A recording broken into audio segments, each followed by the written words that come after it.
We're back with another episode of Ask the Edmonds Cop. I'm Teresa Whipple here with Sergeant Shane Hawley. Good morning. Good morning. How are you? Well, thank you. It's been a while since we've done some segments. It has. We had special guests last time, so Yeah. I kind of got off the hook for a little bit. That's right. But now we're back. yes. And we have some criminals, as readers always and viewers like to see the criminals. So let's talk about an antique mall burglar. Yeah, so if you're rolling on Highway 99 heading towards the county line, you see Burlington Coat Factory there. There's an antique mall above it. Right. Pretty good sized one.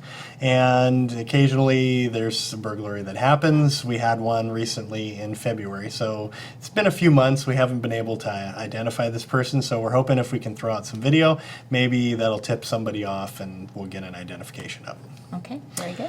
So this is February 4th, about 4:30 a.m. in the morning. So it's our graveyard patrol, and they get an alarm call there, and they show up and find a broken glass door. They clear it. Suspect's already gone. That's pretty typical, with the alarm response. By the time it goes to the alarm company and then we show up, even a few minutes, people are usually in and out. Right. Yeah. So he goes in and hits one particular booth with a bunch of antique coins and collectible coins. Gets some stuff, probably not a lot. He's got a bag. We got a couple of videos, and if you look at him, he's a white male, about 27 to 35, brown hair, wearing all dark clothing, and black and white Vans shoes. So that's clearly noticeable.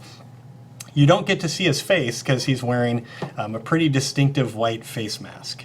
Oh. So, yeah. So we're really going off of clothing, and maybe that white face mask will actually, spark with somebody. They'll be like, oh, that's kind of weird. I know so-and-so has a mask just like that. You Right. know? So a couple times he lifts it up a little bit, I think maybe to get some air or whatever, but not quite far enough to see his face. So he was savvy enough to do that, but and he's got a blue kind of reusable grocery bag, it looks like, with him. And he's in and out pretty quick, leaves a trail on his way out the door, drops some merchandise. We see that quite a bit in their haste to get out. But we're hoping somebody can let us know who he is or point us in the right direction. Okay, very good. Well, we'll put the number there for people to call if you have any ideas for police on how to catch this person. And we'll be back in soon with our episode of Ask the Edmonds Cop.